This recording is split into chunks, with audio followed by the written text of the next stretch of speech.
3, 2, and 1. All right, I told you we would be back, and now we are back with Karen Mayo, who is going to talk to us today about roots of leadership. And I call it leading from the heart. And so you have, whatever you have on the outside as a leader, man, it does show when you're put in that position. But Karen is going to navigate us through that, and she has several points that she's going to make, and we're going to have just a full discussion on the roots of leadership. It's an awesome book, and you should go out and get it. As soon as you finish hearing this program, you should make your way to Amazon and purchase it, because it's going to be a great help, not just if you are in leadership on your job, just for even personal growth. You will want to read this book. So again, I'm going to introduce Karen Mayo to you. She is no stranger on this platform because she's a part of our Phoenix National Business Group. And so it's great to have her as a partner and as a friend on here. So we really appreciate you coming on, Karen. How are you? I'm good, Philip. How are you today? I am doing great. I'm just excited to be able to have this discussion with you. And pretty soon our friend Oscar is going to be joining us. So I just wanted to let everybody be aware of that. But just introduce yourself to the audience as what they see. Oh, by the way, before we go any further, just wanting to give a shout out to our sponsor, Tom Estes of Allstate, who is sponsoring these programs for these few weeks. Thank you so much, Tom. Really appreciate your sponsorship. And, we look forward to working with you again in our future endeavors. So Karen, please introduce yourself again. Sure. Please. Sure. Yep. Hi, everyone. My name is Karen Mayo. Gosh, I wear so many hats, but firstly and foremost, I'm a child of God. And I'm a CEO. I started from the ground up. So I've done it for the past, since 2012. And I am double certified in corporate wellness. I'm the award-winning author of 2 books. So the first one obviously was Roots of Leadership, which we're going to discuss today. And then my first book was actually called Mindful Eating. So so excited to be here today to discuss really an amazing topic for so many reasons, wellness, right? So when you envision wellness or financial wellness, what does it look like for you? People often think about wellness in terms of nutrition, exercise, weight management, but it's really so much more than that. According to the Mental Health Services Administration, wellness is being in good physical and mental health. These two are really linked. And if there's a problem in one area, it actually impacts the other. So they believe if you can still strive for wellness, even if you have an illness or if you are stressed.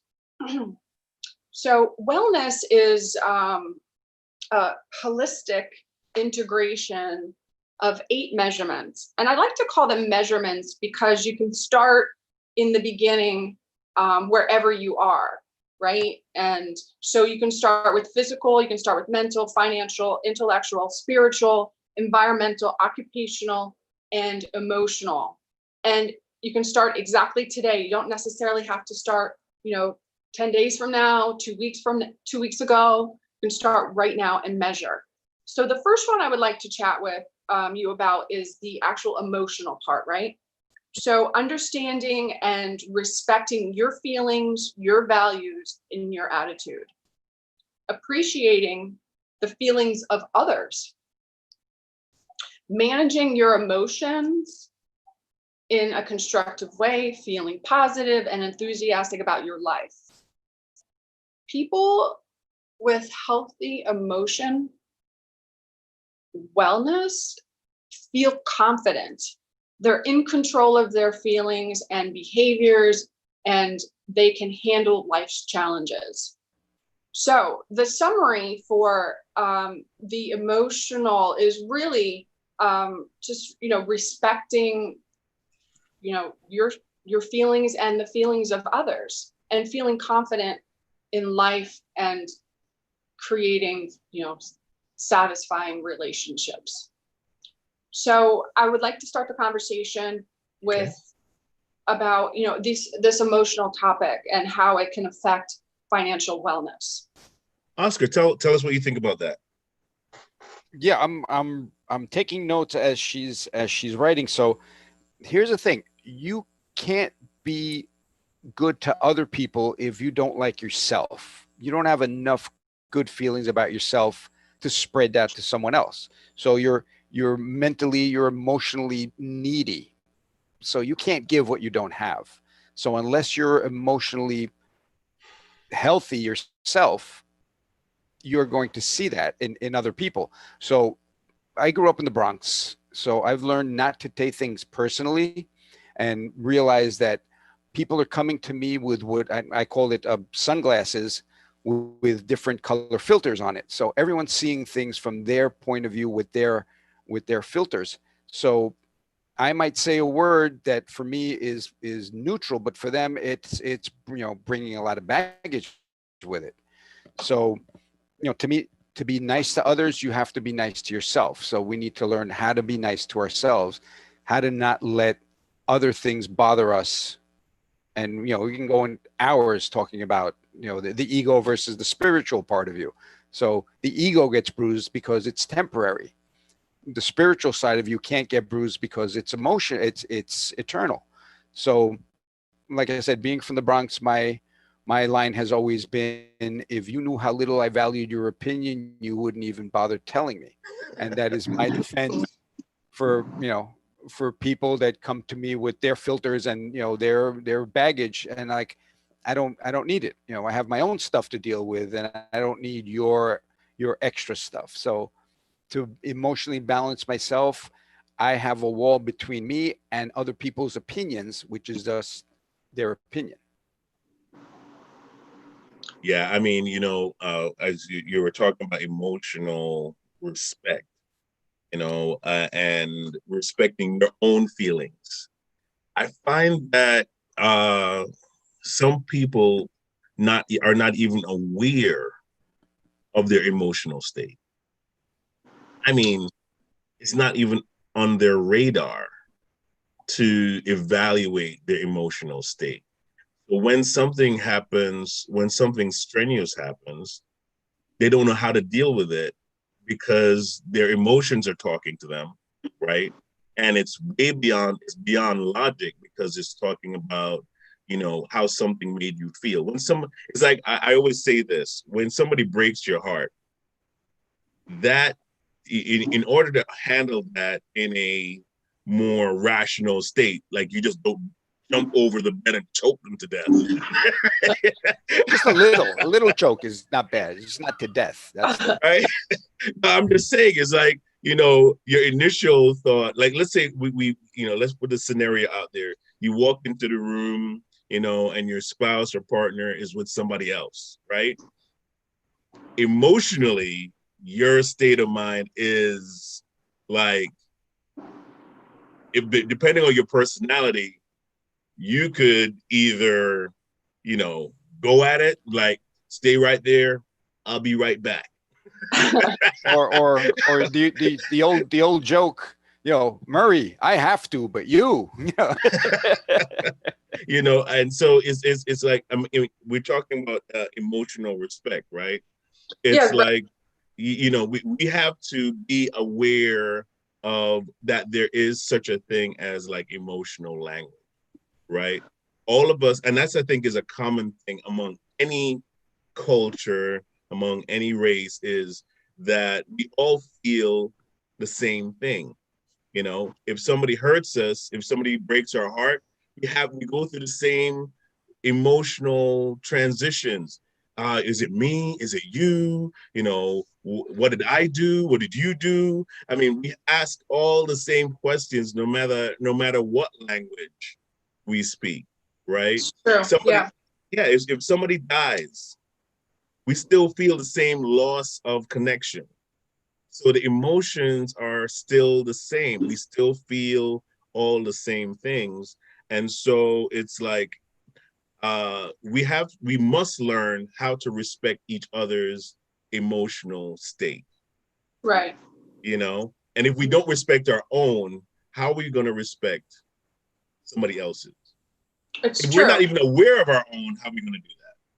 Right. So that's absolutely true. So that's why doing activities such as, feeling the emotionals to our senses, right? Mm-hmm. So the smell, the taste, doing things like this to kind of, listen to music. So you kind of bring your emotions back in check. So eating your favorite foods, right?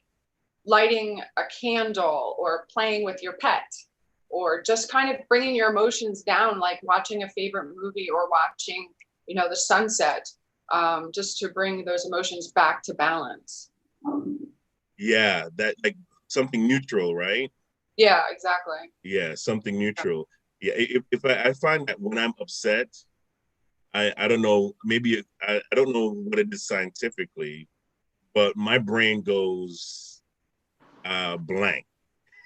You know, if I'm Hmm. upset, I mean, I feel my body go out of whack. Right. And what is that? So that's really your brain's, sometimes people can get, so your brain's really complicated, right? So I'm certified in brain health as well. So, Okay. but it happens to me. Sometimes you get stuck on a thought and Hmm. you just, you play the same movie or play the same thought over again. But and you just, at that point, you just got to go, okay, I'm having the same thoughts, but are these thoughts true? Hmm. And Right. most of the time, That's true. Yeah. they're not true. So, I mean, that's why that getting that emotional mental health in check, can provide the, especially when husband and wife or boyfriend girlfriend, whoever, they're fighting about money or finances, right? So taking that time to, just deep breathe and, check yourself into a different, sense, like the taste, the touch, the smell, um, and the sound. Mm. Who was it last week that said doubt your doubts? There was Doubt some your doubts. Yeah, yeah, right. That stuck that out to that you it, too, right? yeah, she just hit Yeah. on that. I'm like, why are you doubt your doubts? Like I don't think why? How did I Well, get it's to this? almost like they're almost like automatic negative thoughts that we have, right, in our Mm-hmm. brain. So, but most of them are not true. So you can kind of talk yourself out of, or meaning you can have a conversation with yourself because you're already doing it anyway. But are Mm-hmm. those thoughts true? And most of the time they're not. And if you were asking yourself and they happen to be true, but what if, because you're talking to yourself, so what if you said to yourself, well, this really isn't true? How would I feel if this thought really wasn't true? Which most of the time it's not true. You're just having those doubts, you're having those negative thoughts. So Yeah. Yeah. One I mean, really I was going to ask you this question though, Karen. Um, so how do you separate the thoughts that are coming from like your insecurities? How do you filter that out? Because your insecurities can sometimes paint your perspective, they right? can. Yeah, Yeah. and then it's like because because it's a familiar emotion. Like let's say you suffered from abandonment, right? Uh-huh. And so somebody says something or does something, and those undefined emotions of abandonment come right back into Right. your space, right? How do you? What are some of the things that people can do in that kind of a spectrum? Right. So those are more trigger thoughts and trigger points. But Mm-hmm. again, just asking yourself those questions, is this really true? And if it is, then you have to, peel back the layers of the onion and try and, what if it wasn't true? What if this was not true? So that abandonment issue. Okay, so that is true, right? So that happened. So at that point, I would hope that that person had gone through some therapy, so they had those resources to fall back on. But they can, those things definitely can be triggering, and that's more of having to go see your therapist. And those are serious. It's serious. Yeah, very serious. One thing that this is bringing up a whole bunch, and I've done a lot of reading and a lot of watching things. So what you've brought up is basically what Bob Proctor says and Bruce Lipton says. Bruce Lipton says we're running programs all the time. It's a program. And then in the Bob Proctor, I learned that program was put in our head when we were 7 years old. Yeah. So by the time you're 7, your personality, your thoughts about money, life, everything is programmed. And you run the rest of your life, if you don't know that part, on that 7-year-old's view of the world. So don't touch, don't break anything, don't talk to strangers, all of these things you're taught by 7. Money doesn't grow on trees. All of these things are set. And that but those are right. But those, you can unprogram those thoughts. Right.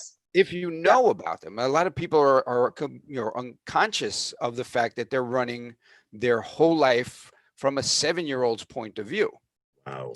Right. So, but if that's why when you join my program, I can help you with that. When you join see that little lead in there for you? Thank you. I love that. That's great. When you join my program, We're going to move on to our next measurement, right? Yeah, absolutely. Okay, so our next measurement is our physical measurement. So, caring for our body and staying healthy. Now and in the future, is important. And also getting sleep. And most likely, the way your body looks and performs and feels when you have all of this adequate sleep, you have healthy nutrition, you have movement activity, you'll feel better about yourself, your performance, and the way your body looks in your clothes. And when you're exercising, your body releases a chemical called endorphins, which are amazing. That runner's high when you hit that wall and go past it. I don't know. I don't run, but that's what I've heard. Oh my God, endorphins. Yeah, no, endorphins can be like exercising. It doesn't have to be running, but because I don't run, I'm not a runner, but I like riding the bike and doing yoga. But it reduces stress, it reduces anxiety, it improves your self-esteem, along with your sleep and other benefits. So exercise is really, really important. I know everyone knows that, but still it's good to hear. And it's also good to start today. So you can measure it today by just doing baby steps, by doing something. You can do walking and also, bike riding, jumping rope, just whatever you can do. And you don't necessarily have to be like someone who works out in the morning, someone who works out in the afternoon. I say, do it when you can, when you have time, but do it. So that's really the my summary is recognizing the need for your physical activity, healthy foods, and sleep. And that is my measurement for physical. And how do you measure up? So tell me how you fit in there. And I'd like to just start the discussion around that. Well, go ahead, Oscar. I have a question. But a lot of people are like, well, I don't have time to go to the gym. It's like there are body weight exercises that you can do at home. All you need is like a 6 foot by 6 foot area, and you can do that exercise that was developed by the devil called burpees. That is a full body torture. It is. And you knock out 10 burpees and you're good. I think you're good for the day after that. So it's not like, okay, I got to go to the gym, I got to go work out on weights, like just normal body weight exercises like we used to do in in school. You know, calisthenics was what we did in school. We didn't have a gym. Jumping jacks, jumping rope. You can do push-ups. You can do sit-ups. I mean, those things. Put your feet underneath the couch. You know, so you can kind of hold yourself up. You know, if you have kids are great for partnering up with as a partner. You know. Planks. You don't have to move at all. Just do a plank. I had a question about the chicken or the egg. Chicken or the egg, again, right? Okay. So we as we were talking about emotional state, right? Being aware of that, respecting your own personal emotional state and your physical wellness. Now, what comes first? Like, or does it, I'm sure it probably works in tandem, but if you're emotionally unhealthy, that affects your physical state.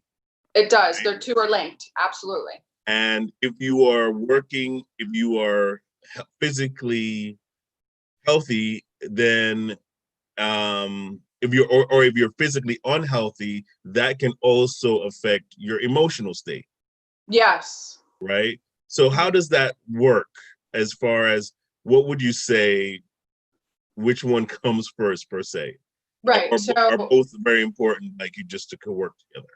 They're both very important, but and they both go hand in hand. So I would say get your eating or get your, you know, nutrition in your body, because what can happen is when you have nutritional deficiencies can lead to mental health issues.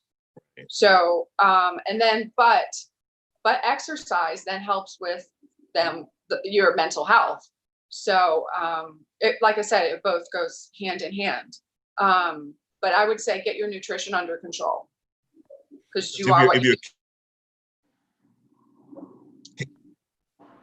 if you're like chemically imbalanced, then your emotions are totally all over the place. You know. Correct. Exactly. So, and you know, I'm also certified in hormone health. So, and also the hormones and that whole endocrine system is, when it's out of balance, that can wreak havoc on both your brain and your body as physically. As you know, we all know, you know, blood sugar issues in this country are out of control. The other thing is your body. The way you move your body affects your mood and affects your chemical. We're basically a skin covered petri dish. Yes. And what we think about changes the chemicals in our body and changes the outcome. Like if I say, think of a big juicy lemon, cut it in half, cut it in quarters and bite into it. Like most people's mouths will start to water just thinking about that. So your thought created a physical, right? Or you have an emotion, a physical reaction to that thought. So, you know, if I say stand on the ledge of a cliff and look down, you can feel your stomach tightening up just thinking about it. So your thoughts create a chemical reaction and your body, you know, comes out of that. So one of the things I've learned is move your body the way you want to feel. You cannot sit here like this and say, I feel happy. And your body doesn't feel happy if you're in that position. And you can't stand like this and say, I'm really sad. And your body says, no, you're not. So change your body, your physical posture to tell your body, this is how I'm feeling. I know, right? When you're standing like this, your brain says, oh, you know, we just won something. So let's release those endorphins, because I don't know what we won, but we won something. So now you get the endorphins, and now you can kick in what you want to do better than if you're coming from this position saying, I'm going to go work out. Like your body's like, no, you're not. You're going to take a nap, because our chemical we just told our body in our state says, we're ready to take a nap. We're not ready to go work out. You know, I'm talking about that. That's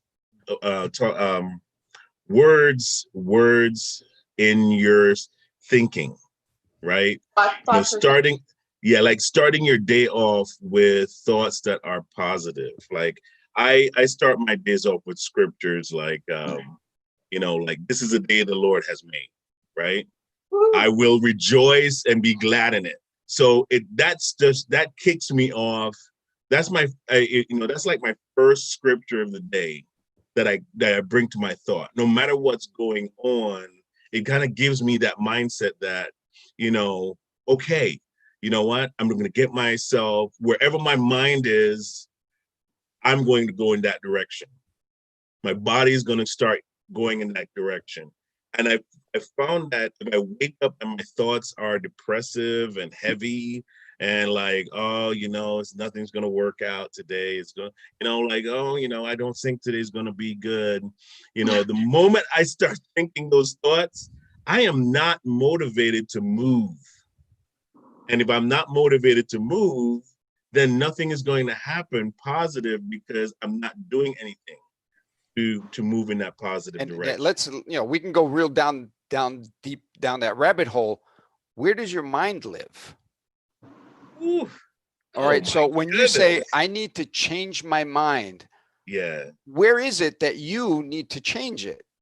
So, and if we can get to that point where we know our mind, we can control our mind rather than, vice being versa, slave to the mind.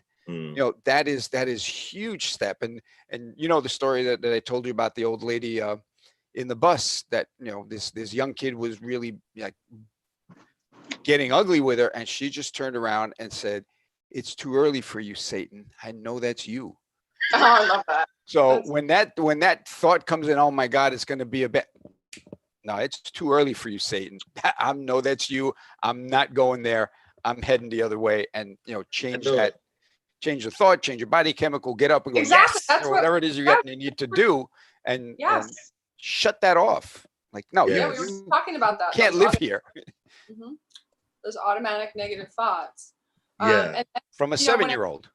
Right. So or even the 7-year-old right, exactly. The 7-year-old in each of us. But also too, when it comes to finances, because that's what we're here to talk about. If you're not thinking clearly, obviously you may make bad decisions within, your business, your money issues, or, it could be just something, you're spontaneously spending and you should wait 24 hours or 72 hours or whatever that time is to make that big purchase.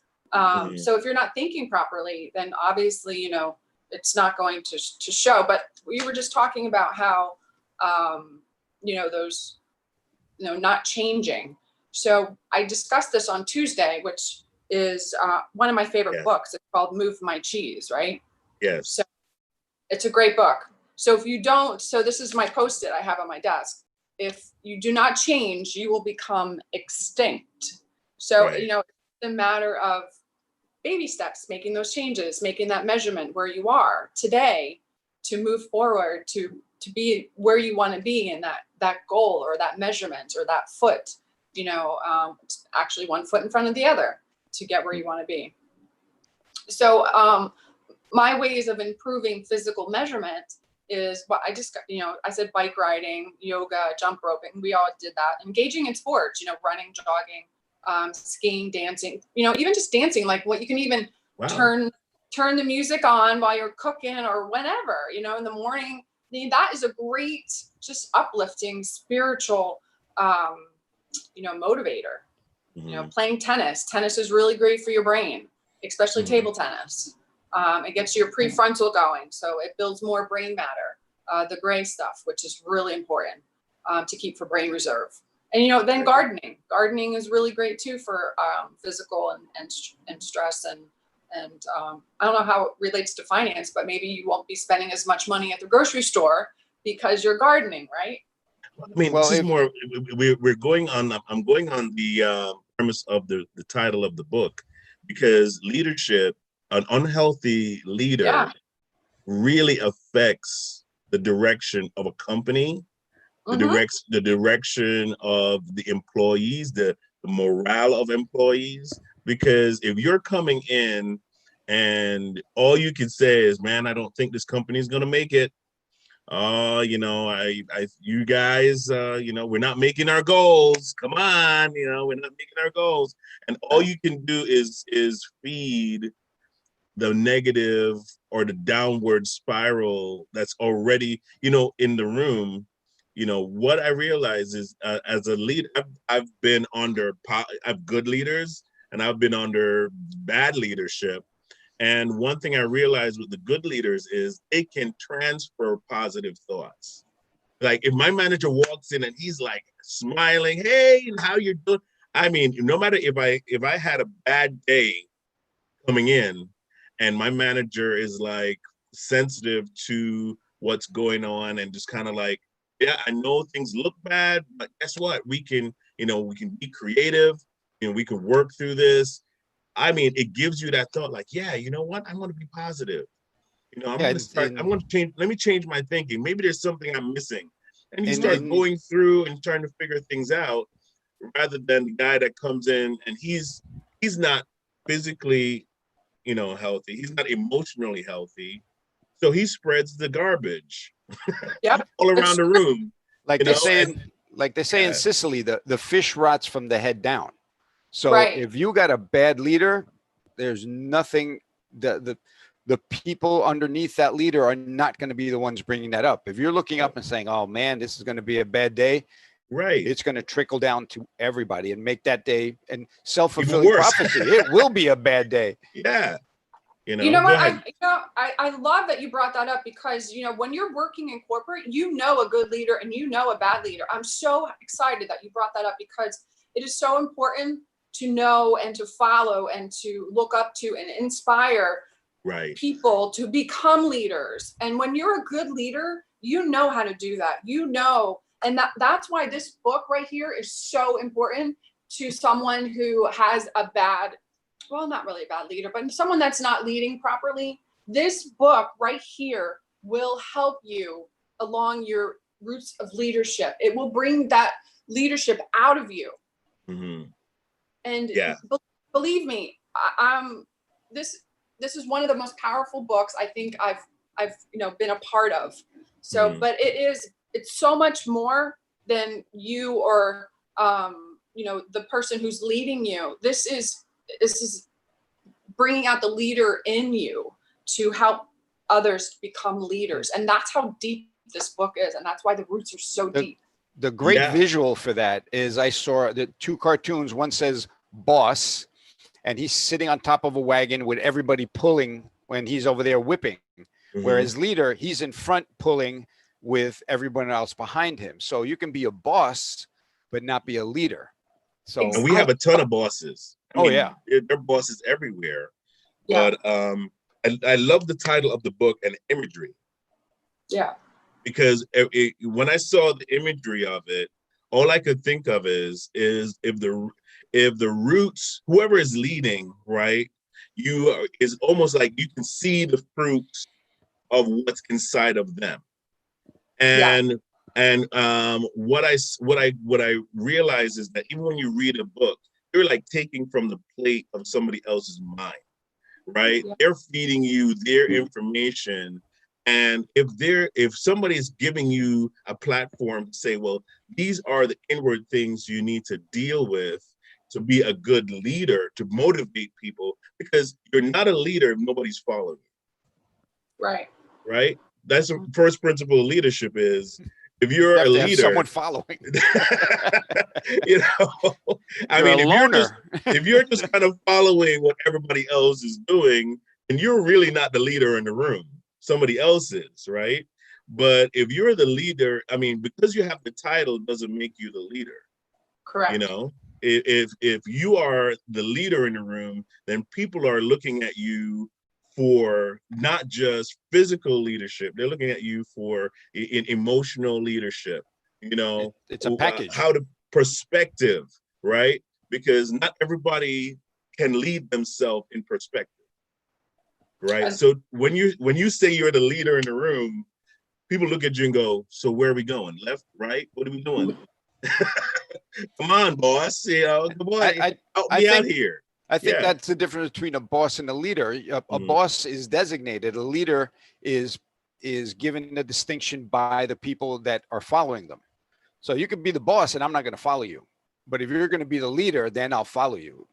Right. Wow. Absolutely. And I just want to give a quick shout out to, Anthony is my co-author here. He has another book which is it's called Creating Reality. And that book, let me tell you something, it changed a lot for me. And it changed a lot for me for when I was ready for my next stepping stone, right? So, but if you get a chance and you can find it or order it on Amazon, it's called Creating Reality. My library is getting bigger. That's it. Yeah, it's a good one. But also get on the Roots of Leadership podcast. That's really good. Okay, so our third measurement. Where do you find that? Roots of Leadership podcast. I think Yeah. you can find it on iTunes or iTunes. Okay. Did you try and Google it? No, I just found out I'll about try it. to find it. Yeah. Okay. Yeah, you can find it. It's really great. He's got a ton of he's the one running it. Anthony Gruppo. Anthony is the CEO of Marsh & McLennan Agencies. Oh, nice. And their employee benefits. Oh, wow. That's great. That's great. Yeah. He's a great leader. He really is. He's a wonderful leader. So going on, so our third one is intellectual measurement. So intellectual wellness, right?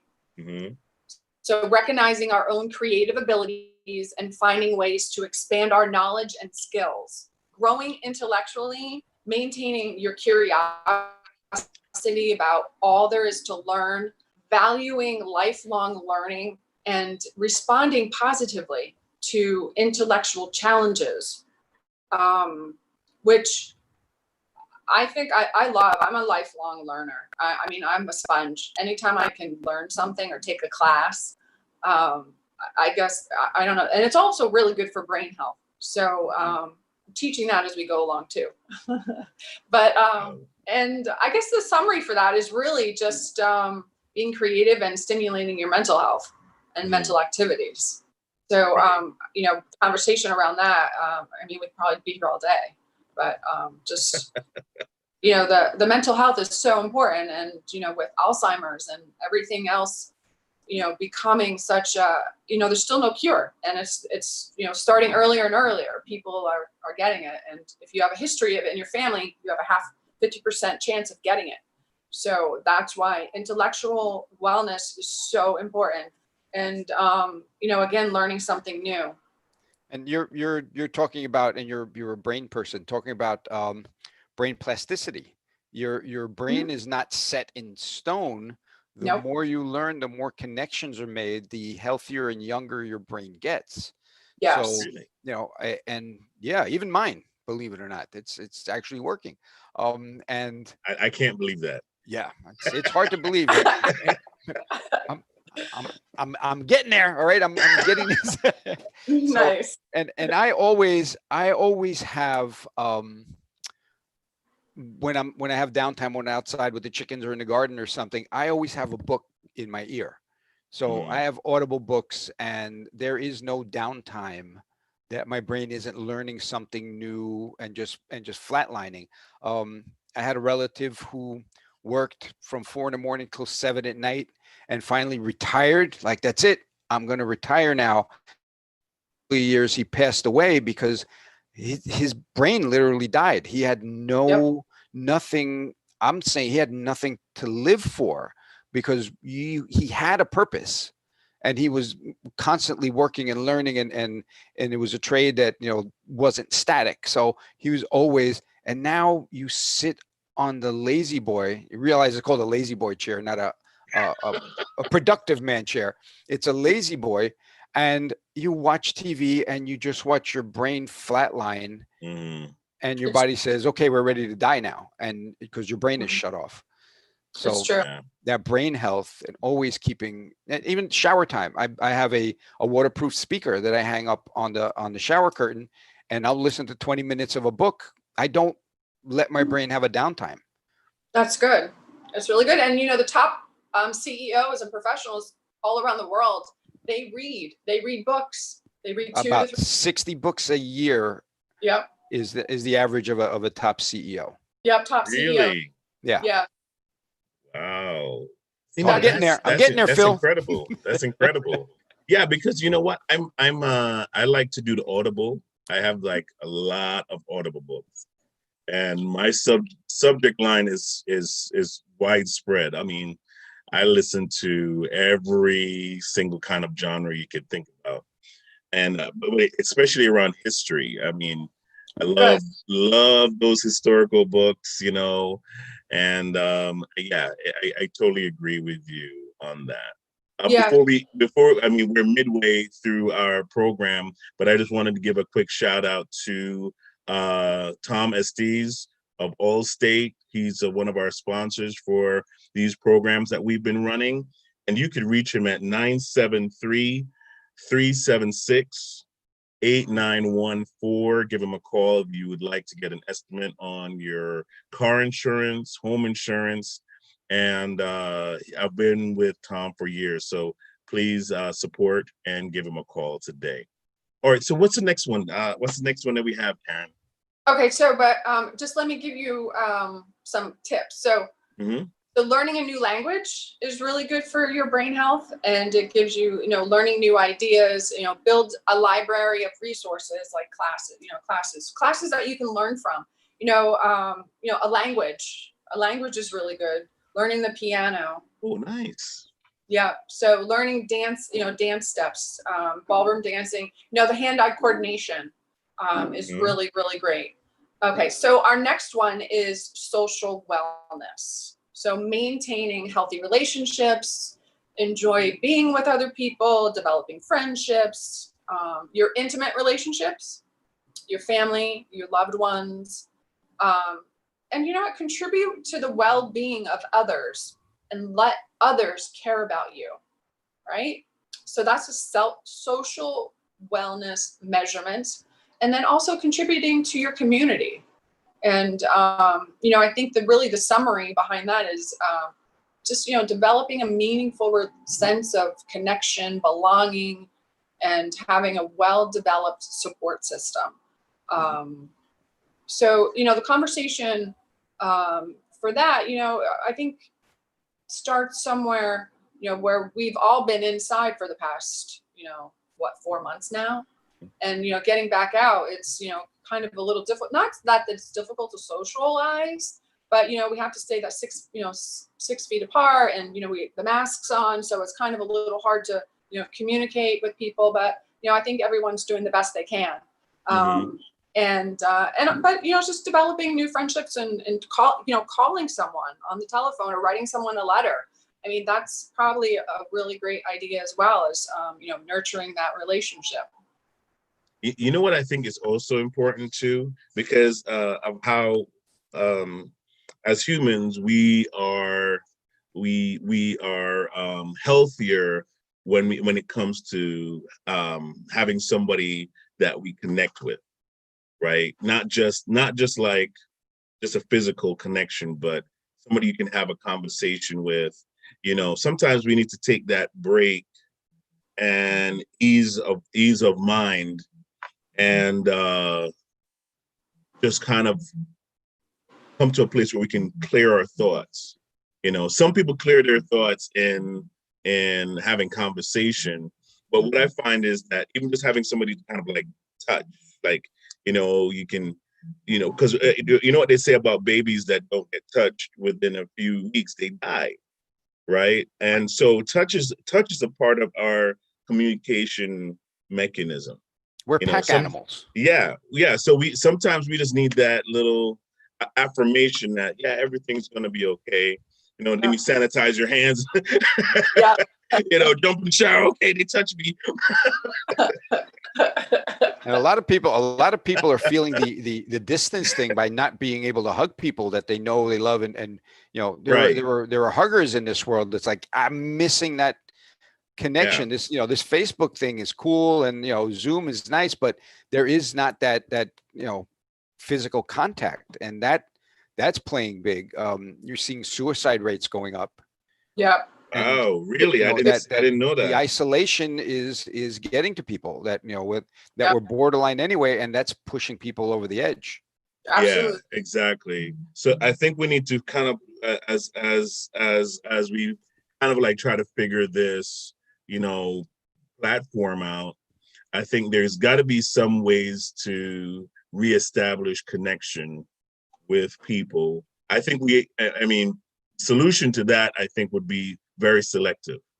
Like, you really got to kind of like filter through in your mind, if I'm going to, invite somebody over, you know, how important is it that, what are some of the procedures to kind of follow for that?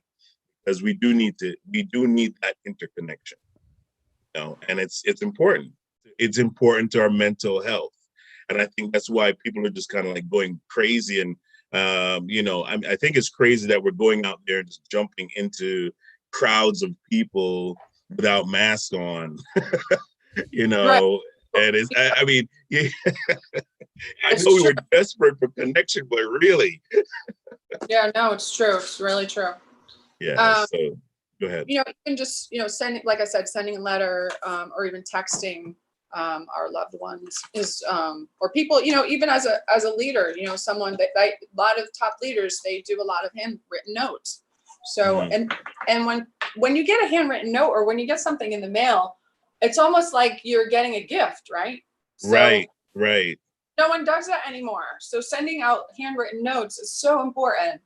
It actually, makes you stand out, from other people. Yeah, that is such an excellent point. But because of time, now we're gonna have to kind of transition, because we're gonna have Frank Coppola coming on at 1:30, and he is going to be talking to us about procrastination. Very Okay. important subject for a lot of us, on overcoming procrastination. And if you do not want to overcome procrastination, you can join Oscar's club. The We'll be meeting soon. Not yet, though. Coming soon, you know. But yeah, we're going to be talking about that next. And so if you would like to order Karen's book, you can go to karenmayo.net, or you can go on Amazon and you can find it there too. Yeah. But if And you that's like plural. to know It's more, books.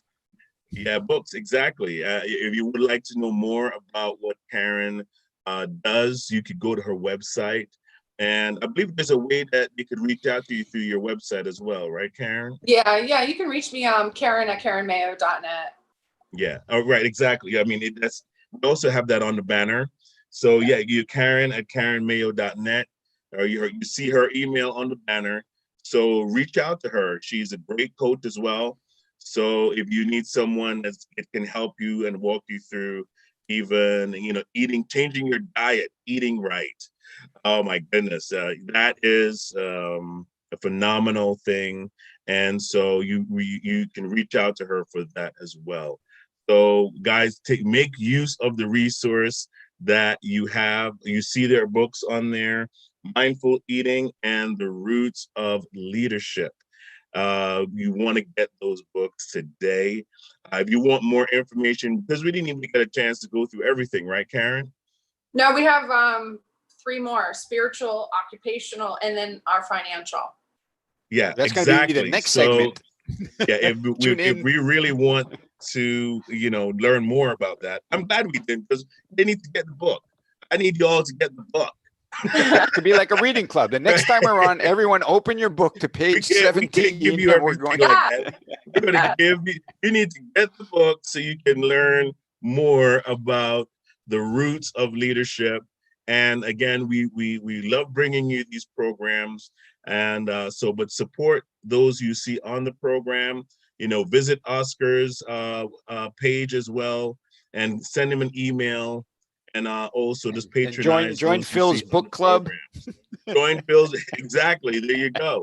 Visit our website, philipreed.org, and we can keep these programs going. All right. Glad to see everybody that's watching. We'll see you at 1:30 with Frank Coppola, and he's going to be talking to us about procrastination and how we can overcome procrastination. Everyone, take care, and we'll see you soon.